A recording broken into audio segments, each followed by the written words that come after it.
Hello guys, welcome back to the channel.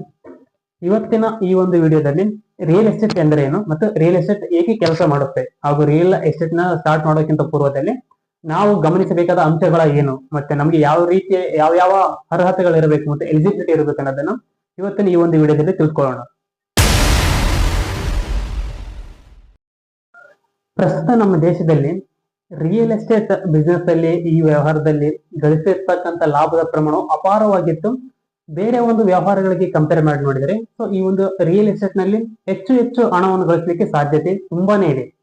So ಆದ್ದರಿಂದ ನಾವು real estate ನಾನು ಹೇಗೆ ವ್ಯವಹಾರನ ಸ್ಟಾರ್ಟ್ ಮಾಡಬೇಕು ಮತ್ತು ಆ ರಿಯಲ್ ಎಸ್ಟೇಟ್ ನಲ್ಲಿ ಸ್ಟಾರ್ಟ್ ಮಾಡೋಕ್ಕಿಂತ ಪೂರ್ವದಲ್ಲಿ ನಾವು ತಿಳಿದುಕೊಳ್ಳಬೇಕಾಗಿರ್ತಕ್ಕಂಥ ಅಂಶಗಳು ಏನು, ಸೊ ಇವೆಲ್ಲವನ್ನು ಈ ಒಂದು ವಿಡಿಯೋದಲ್ಲಿ ಬರ್ತಾ ನಾವು ರಿಯಲ್ ಎಸ್ಟೇಟ್ ನಲ್ಲಿ ಹಲವಾರು ವಿಧಗಳನ್ನ ನಾವು ಕಾಣಬಹುದು. ಸೊ ನೀವು ಅದರಲ್ಲಿ ಯಾವ ಒಂದು ಮಾರ್ಗದ ಕಡೆ ಹೋಗ್ತೀರಿ ಅನ್ನೋದು ಅದು ನಿಮ್ಮ ಮೇಲೆ ಮತ್ತೆ ನಿಮ್ಮ ಆಸಕ್ತಿ ಮೇಲೆ ಬಿಟ್ಟಿರ್ತಕ್ಕಂಥದ್ದು.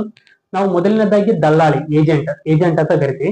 ಸೊ ಈ ಏಜೆಂಟ್ ಕಡೆ ಹೋಗೋದಾದ್ರೆ ಜಮೀನನ್ನ ಖರೀದಿ ಮಾಡುವವರು ಮತ್ತು ಮಾರಾಟ ಮಾಡುವವರು, ಸೊ ಇವರಿಬ್ಬರ ನಡುವೆ ನೀವು ಒಬ್ರು ಸೇತುವೆಯಾಗಿ ಕಾರ್ಯನಿರ್ವಹಿಸ್ತಿರ್ತೀರಿ.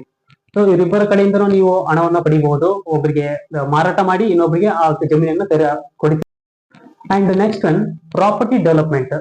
ಒಂದು ಜಮೀನನ್ನ ನೀವೇ ಸ್ವತಃ ಖರೀದಿ ಮಾಡಿ ಅದನ್ನ ಚೆನ್ನಾಗಿ ಕ್ಲೀನ್ ಮಾಡಿ ಒಳ್ಳೆ ಒಂದು ಲೇಔಟ್ ತರ ಅಥವಾ ಫ್ಲಾಟ್ ತರ ಚೆನ್ನಾಗಿ ಮಾಡಿ ಆ ಒಂದು ಫ್ಲಾಟ್ ಗಳನ್ನ ನೀವು ಮಾರಾಟಕ್ಕೆ ಇಡುವುದು. ಸೊ ಇದರಲ್ಲಿ ನೀವು ಹೆಚ್ಚು ಲಾಭ ಗಳಿಸಲಿಕ್ಕೆ ಅವಕಾಶ ಇದೆ. And third one property management. ಖರೀದಿರ್ತಕ್ಕಂತ ಒಂದು ಜಮೀನನ್ನ ಚೆನ್ನಾಗಿ ಡೆವಲಪ್ಮೆಂಟ್ ಮಾಡಿ ಅದನ್ನ ಬಾಡಿಗೆಗೆ ನೀಡುವುದು. ಸ್ವತಃ ಅದು ನಿಮ್ಮ ಮ್ಯಾನೇಜ್ಮೆಂಟ್ ಕೈ ಮೇಲೆನೆ ಇನ್ನೊಬ್ಬರಿಗೆ ಬಾಡಿಗೆ ನೀಡಿ ಆ ಬಾಡಿಗೆಯಿಂದ ನೀವು ಹಣವನ್ನು ಗಳಿಸಬಹುದು.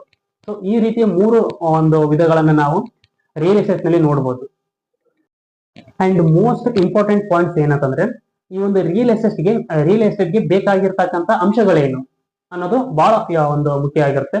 ಅಂಡ್ ಫಸ್ಟ್ ಒಂದು ಮಾರ್ಕೆಟಿಂಗ್ ರಿಸರ್ಚ್, ಮಾರುಕಟ್ಟೆಯ ಸಂಶೋಧನೆ. ನಿಮ್ಮ ಸುತ್ತಮುತ್ತಲಿನ ಒಂದು ಹಳ್ಳಿಗಳಲ್ಲಿ ಇರ್ತಕ್ಕಂಥ ಮತ್ತೆ ನಗರದಲ್ಲಿ ಇರ್ತಕ್ಕಂಥ ಫ್ಲಾಟ್ಗಳ ಬೆಲೆಗಳೇನು, ಮತ್ತೆ ಹಳ್ಳಿಗೂ ಮತ್ತು ನಗರಕ್ಕೂ ಇರ್ತಕ್ಕಂಥ ಆ ಫ್ಲಾಟ್ಗಳ ವ್ಯತ್ಯಾಸಗಳೇನು, ಸೊ ಇವೆಲ್ಲ ಬೆಲೆಗಳನ್ನ ನೀವು ಫಸ್ಟ್ ಆಗಿ ಪರಿಪೂರ್ಣವಾಗಿ ತಿಳ್ಕೊಳ್ಬೇಕಾಗುತ್ತೆ. ಅಂಡ್ ಸೆಕೆಂಡ್ ಪಾಯಿಂಟ್ ನೆಟ್ವರ್ಕಿಂಗ್ ಅಂದ್ರೆ ಸಂಪರ್ಕ. ಈಗ ನಾನು ರಿಯಲ್ ಎಸ್ಟೇಟ್ಗೆ ಹೋಗ್ತಾ ಇದ್ದೀನಿ ಅಂತಂದ್ರೆ ಕೇವಲ ನನ್ನ ಹತ್ರ ಹಣ ಇದ್ರೆ ಸಾಲದು, ಅದ್ರ ಜೊತೆಗೆ ನೆಟ್ವರ್ಕಿಂಗ್ ಕಾಂಟ್ಯಾಕ್ಟ್ ಕೂಡ ತುಂಬಾ ಚೆನ್ನಾಗಿದ್ರೆ ನಾವು ಹೆಚ್ಚು ಲಾಭ ಗಳಿಸಲಿಕ್ಕೆ ಸಾಧ್ಯ ಆಗುತ್ತೆ. ಚೆನ್ನಾಗಿರೋ ಲಾಯರ್ ಗೊತ್ತಿರಬೇಕು, ಮತ್ತೆ ಹಣಕಾಸು ಸಲಹೆಗಾರರು ಗೊತ್ತಿರಬೇಕು, ಮತ್ತೆ ಜಮೀನು ಮಾಲೀಕರು ಗೊತ್ತಿರಬೇಕು, ಹಾಗೂ ಗ್ರಾಹಕರ ಸಂಪರ್ಕ ಇರಬೇಕು. ಸೊ ಹೀಗೆ ಹಲವಾರು ವಲಯಗಳಲ್ಲಿ ಹಲವಾರು ವ್ಯಕ್ತಿಗಳಿಂದ ನೆಟ್ವರ್ಕಿಂಗ್ ನಮಗೆ ಸಂಪರ್ಕ ಇದ್ರೆ ಸೊ ಈ ಒಂದು ನಾವು ವಲಯದಲ್ಲಿ ಹೆಚ್ಚು ಲಾಭ ಗಳಿಸಲಿಕ್ಕೆ ಮತ್ತು ಕಡಿಮೆ ಸಮಯದಲ್ಲಿ ಹೆಚ್ಚು ಲಾಭ ಗಳಿಸಲಿಕ್ಕೆ ಇದೊಂದು ಸಹಾಯ ಆಗುತ್ತೆ. ಅಂಡ್ ಥರ್ಡ್ ಒನ್ ಕಾನೂನು ಜ್ಞಾನ. ಒಂದು ಜಮೀನು ಅಥವಾ ಒಂದು ಎಸ್ಟೇಟ್ ನಾವು ಏನಾದ್ರೂ ಖರೀದಿ ಮಾಡ್ತಾ ಇದೀವಿ ಅಂತಂದ್ರೆ ಆ ಎಸ್ಟೇಟ್ ಮತ್ತು ಆ ಜಮೀನು ಎಷ್ಟು ಲೀಗಲ್ ಆಗಿದೆಯೋ ಅಥವಾ ಇಲ್ಲೀಗಲ್ ಆಗಿದೆಯೋ, ಅಥವಾ ಈ ಜಮೀನು ಇವ್ರದೇ ನಿಜವಾದ ಮಾಲೀಕ ಅಥವಾ ಇನ್ನೊಬ್ರು ಯಾರಾದ್ರೂ ಇದಾರ, ಈ ಜಮೀನಿನ ಮೇಲೆ ಯಾವ್ದಾದ್ರು ಕೇಸ್ ಇದೆಯಾ, ಮತ್ತು ಮದರ್ ಡೀಡ್ ಬೇಕಾದ ಸಂಬಂಧಪಟ್ಟ ಎಲ್ಲ ದಾಖಲೆಗಳು ಈ ಜಮೀನಿನ ಸಂಬಂಧಪಟ್ಟ ಇದೆಯಾ ಇಲ್ವಾ, ಸೊ ಈ ಎಲ್ಲ ಜ್ಞಾನವನ್ನ ನಾವು ತಿಳ್ಕೊಳ್ಬೇಕಾಗುತ್ತೆ. And most of the common point is tax ಗಳ ಬಗ್ಗೆ ನಮಗೆ ಸ್ವಲ್ಪ ಇನ್ಫಾರ್ಮೇಶನ್ ಗೊತ್ತಿದ್ರೆ ಚೆನ್ನಾಗಿ. ಈ ಫೀಲ್ಡ್ ಅಲ್ಲಿ ಆಸ್ತಿ ಟ್ಯಾಕ್ಸ್ ಆಗಿರ್ಬೋದು ಅಥವಾ ಪ್ರಾಪರ್ಟಿ ಗೇನ್ ಟ್ಯಾಕ್ಸ್ ಆಗಿರ್ಬೋದು, ಇನ್ನಿತರ ಟ್ಯಾಕ್ಸಸ್ ಗಳ ಬಗ್ಗೆ ಸ್ವಲ್ಪ ಚೆನ್ನಾಗಿ ಜ್ಞಾನ ಹೊಂದಿದ್ರೆ ಈ ಒಂದು ಫೀಲ್ಡ್ ಅಲ್ಲಿ ಇನ್ನೂ ಹೆಚ್ಚು ಲಾಭ ಗಳಿಸಲಿಕ್ಕೆ ಸಾಧ್ಯ ಆಗುತ್ತೆ. ಮತ್ತೆ ಮೂಲ ಸೌಕರ್ಯಗಳನ್ನು ಒದಗಿಸಿಕೊಡುವುದು, ನೀರಾಗಿರ್ಬೋದು, ಚೆನ್ನಾಗಿ ಬರ್ತಕ್ಕಂಥ ಗಾಳಿ ಬೆಳಕು, ಸೊ ಇಂಥ ಒಂದು ವಾತಾವರಣದಲ್ಲಿ ಜಮೀನನ್ನು ಖರೀದಿಸಿ ರಿಯಲ್ ಎಸ್ಟೇಟ್ ಮಾಡುವುದರ ಮುಖಾಂತರ ಹೆಚ್ಚು ಲಾಭವನ್ನು ಗಳಿಸಲಿಕ್ಕೆ ಸಾಧ್ಯ ಆಗುತ್ತೆ. ಅಂಡ್ ಯಾವ ಸ್ಥಳಗಳಲ್ಲಿ ನಾವು ರಿಯಲ್ ಎಸ್ಟೇಟ್ ನ ಮಾಡಿದರೆ ಹೆಚ್ಚು ನಮ್ಮ ಭವಿಷ್ಯದಲ್ಲಿ ಲಾಭ ಗಳಿಸಲಿಕ್ಕೆ ಸಾಧ್ಯ ಆಗುತ್ತೆ ಅಂದ್ರೆ ಶಾಲೆಗಳು ಇರ್ತಕ್ಕಂಥ ಸ್ಥಳ ಆಗಿರ್ಬೋದು ಅಥವಾ ಆಸ್ಪತ್ರೆ ಆಗಿರ್ಬೋದು. ನೀವು ಈ ಹೇಳಿರ್ತಕ್ಕಂಥ ಎಲ್ಲ ಅಂಶಗಳನ್ನು ಒಳಗೊಂಡಿದ್ದು ರಿಯಲ್ ಎಸ್ಟೇಟ್ ಮಾಡ್ಲೇಬೇಕಂತ ನಿರ್ಧರಿಸಿದ್ರೆ ಭಾರತದ ಸರ್ಕಾರದ ಮೂಲಕ ಅಥವಾ ಕಾನೂನು ಮೂಲಕ ನೀವು ಒಂದು ಪರ್ಮಿಷನ್ ತೆಗೆದುಕೊಳ್ಬೇಕಾಗುತ್ತೆ.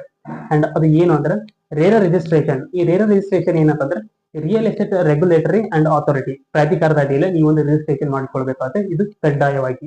ಅಂಡ್ ಸೆಕೆಂಡ್ ಒಂದು ಬಿಸ್ನೆಸ್ ರಿಜಿಸ್ಟ್ರೇಷನ್.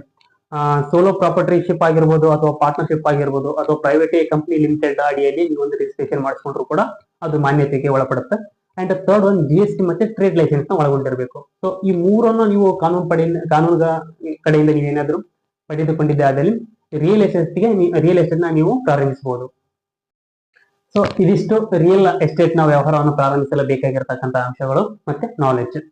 ಯಾವುದೇ ವ್ಯವಹಾರ ಆಗಿರಲಿ ಲಾಭ ಮತ್ತು ನಷ್ಟ, ಸೋಲು ಮತ್ತು ಗೆಲುವು ಒಂದು ನಾಣ್ಯದ ಎರಡು ಮುಖಗಳಿದ್ದಂತೆ ಎಂಬುದನ್ನು ಮರಿಬಾರ್ದು. ಈ ಇನ್ಫಾರ್ಮೇಶನ್ ನಿಮಗೆ ಯೂಸ್ಫುಲ್ ಅಂತ ಅನ್ಸಿದ್ರೆ ಮತ್ತು ಇದೇ ಫಸ್ಟ್ ನೀವು ನಮ್ಮ ಚಾನಲ್ ನೋಡ್ತಾ ಇದ್ರೆ ಚಾನಲ್ ನ ಸಬ್ಸ್ಕ್ರೈಬ್ ಮಾಡಿ, ಕಮೆಂಟ್ ಮಾಡಿ ಮತ್ತೆ ಶೇರ್ ಮಾಡಿ ಅಂತ ಹೇಳ್ತಾ ಮತ್ತಷ್ಟು ಇನ್ಫಾರ್ಮೇಶನ್ ಒಂದಿಗೆ ಮತ್ತೊಂದು ವಿಡಿಯೋದಲ್ಲಿ ಮತ್ತೆ ಸಿಗ್ತೀನಿ. ಅಲ್ಲಿವರೆಗೂ ಅಸ್ಸಲಾಮು.